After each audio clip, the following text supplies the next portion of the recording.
We just got our first update for Arc Raiders in 2026, the January update 1.11. Now, more recently, there's been a ton of different little bugs popping up here and there. I don't know exactly what they handled with their first week back, but let's hop in. Brings the highly anticipated Abyss cosmetic. Okay, some balancing fixes to both the Trigger Nade and the Kettle, celebrating a huge milestone of 12 million Arc Raiders copies sold. Wow. I knew the number would be big, but they're already at 12 million copies sold. They made a gift for 10 million. They blew past it over the holidays. Okay. The Gilded Pickaxe Raider tool. We'll hop into game after this and we'll check out all the new updates, the new skin, see if we can't get our hands on the new Gilded Pickaxe here. All right, so the Kettle. Dev note, reduced fire rate from 600 down to 450. The previous fire rate was only realistically reachable by players using macros. Okay, so the Kettle, if you're using it without the macro, especially if you're on controller and not a mouse, shouldn't really feel any different, theoretically. And then the Trigger Nade. Trigger Nade currently dominates the PvP encounters. This nerf aims to make it less usable as a trigger and air grenade. Okay, so maybe it has to stick to a wall first. Whilst keeping its usefulness as a sticky bomb, damage falloff has been rebalanced to concentrate the damage closer to the center of the explosion and deal less damage further away. So it seems like they kept the blast radius the same, but the damage falloff throughout that blast radius is going to be shrunk down more so to the center of where the actual trigger nade is placed. The delay between triggering the grenade and it actually detonating has also been increased. Previously it was 0.7 seconds, and now it's 1.5 seconds. So you still can detonate this in the air. We'll have to see how this plays out. I think the better option would have been having it stick to a surface first, whether that be another player, an arc, a wall, a floor, a ceiling, because then that way you can still kind of counteract this depending on how far you're actually throwing the trigger nade. Like, yeah, for close quarters, this makes a huge difference.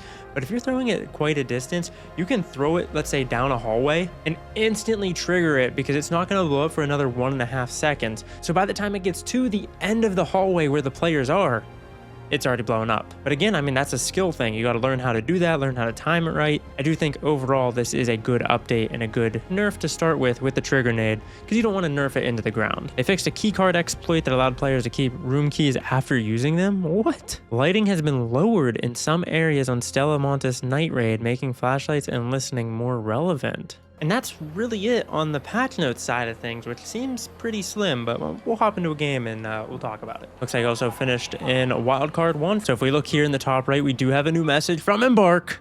The 10 million Raiders, the Gilded. You're one of the first 10 million. So here's something to show for it. That's actually pretty cool. Named. If we come in here and take a look at it, I still really like this one. The Space Wrench is really, really cool. That has to be my favorite. But now a Gilded one, that is, I like that. Something good, something for like the OGs, first 10 million. Let's come on over here to the store, the new Abyss. Actually looks pretty sick. We have different customization here. We have blue and yellow, black and yellow, and also a green and white version. We have the canister on and off, the flippers. Wait. You got big flippers hanging off the back. We have the helmet on, off, the visor. Okay, we gotta rock the visor, bruv. The life vest. Ooh, turn the life vest off. That's actually really sick right there. Yeah, just like that. Ooh, that one's sick.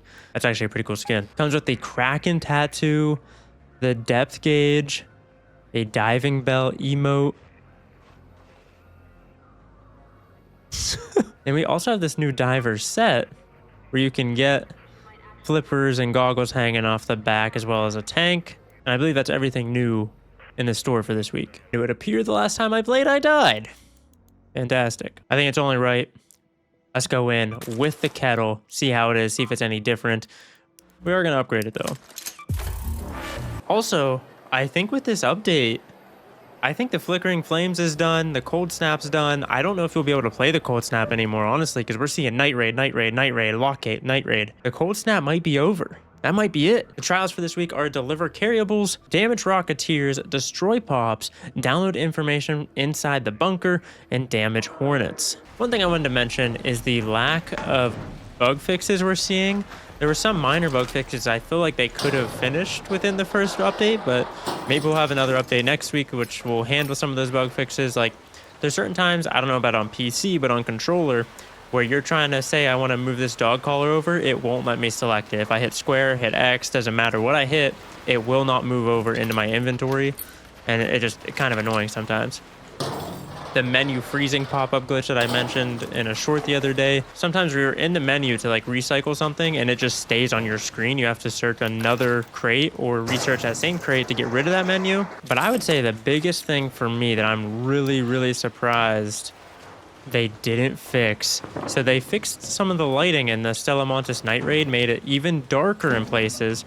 But here's the problem. They didn't disable NVIDIA filters. So people on PC are still playing day raids during the night.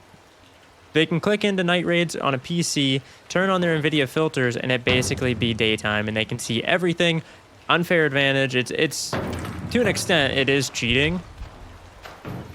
Because there's sometimes when I play on PS5, so there's sometimes where I'm like going into a room, especially on a night raid, I can't see a thing.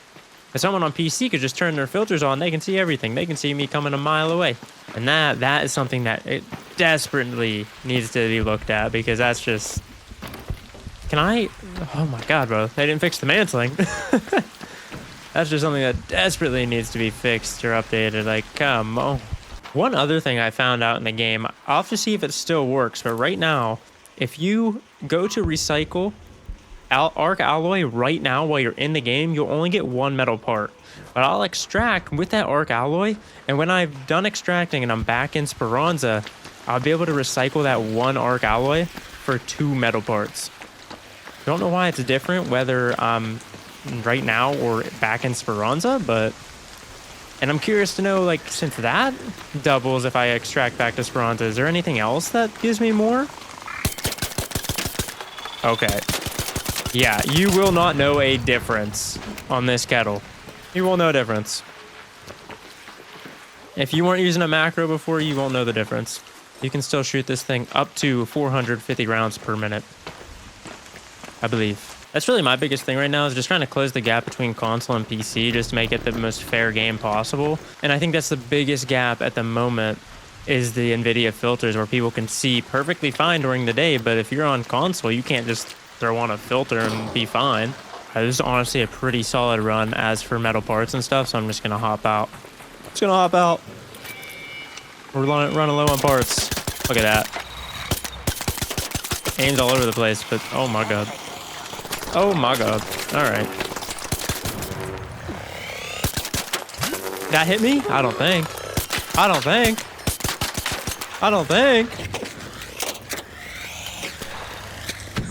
No way, that almost hit me.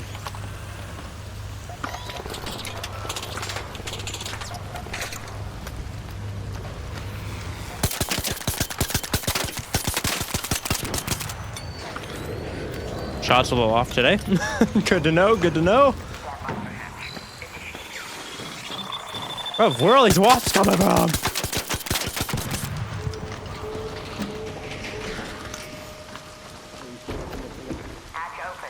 Hey, what's up, brother? Yeah, I'm ready. You ready? Yep. Just shooting all the wasps and stuff, you know. I got you.